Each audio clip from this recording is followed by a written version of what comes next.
Inilah rendang, makanan khas Minangkabau.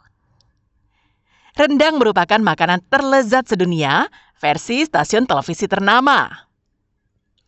Namun memasaknya tak semudah memakannya.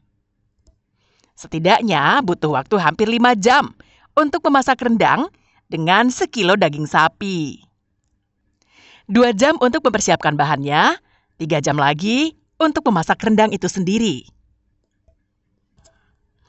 Rendang mempunyai bumbu segar yang lengkap, mulai dari bawang merah, bawang putih, jahe, lengkuas, kunyit, ketumbar, dan damar, serta berbagai macam dedaunan seperti daun limau, daun kunyit, daun salam, dan daun serai. Dan tentu saja cabai dan garam. Agar rendang mempunyai bau yang wangi, para pemasak rendang kerap mencampurkan cabai rawit.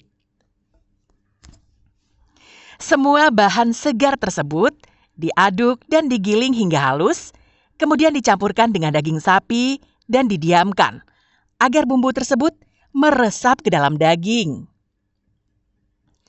10 menit kemudian, daging ini dimasukkan ke dalam santan yang telah dimasak. Untuk memasak rendang juga dibutuhkan santan yang banyak. Biasanya, memasak 1 kilogram daging sapi dibutuhkan santan dari 4 buah kelapa. Daging dan santan tadi diaduk hingga mendidih dan mengental.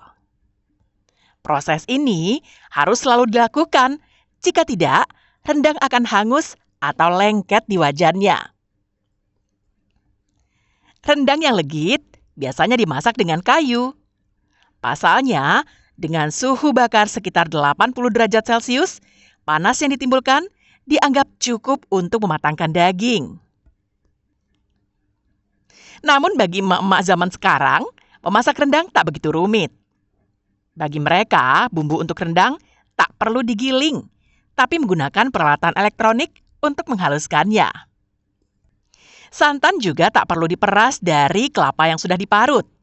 Cukup dengan membeli santan yang sudah jadi.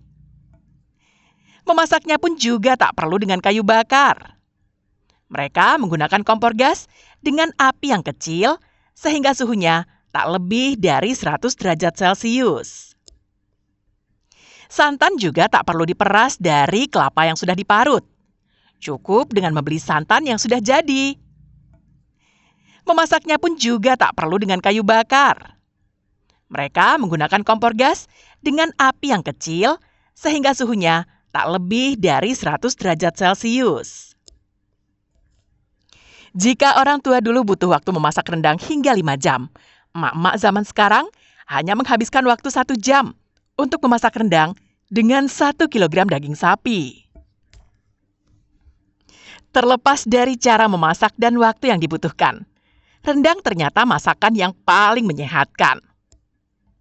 Dari hasil penelitian yang dilakukan oleh Nur Indrawati Liputo, terungkap jika bumbu rendang yang berasal dari bahan segar merupakan antioksidan bagi tubuh dan sangat berguna untuk mencegah penyakit berbahaya tidak menular seperti jantung, kolesterol, dan darah tinggi. Rendang itu adalah paduan antara daging, terutama ya, daging padat, kemudian dengan berbagai macam bumbu itu dan daun-daunan itu. Nah, itu dimasak dalam api yang suhunya sekitar 80-an derajat Celcius. Jadi itu rendah itu. Jadi ternyata proses memasak yang tidak dengan suhu api yang sedang itu, sedang dan rendah itu menghambat proses-proses yang tidak baik yang bisa dialami kalau dilakukan dengan suhu yang tinggi seperti menggoreng. Rendang Padang selain enak, ternyata juga makanan yang sehat. Aldian melaporkan dari Padang.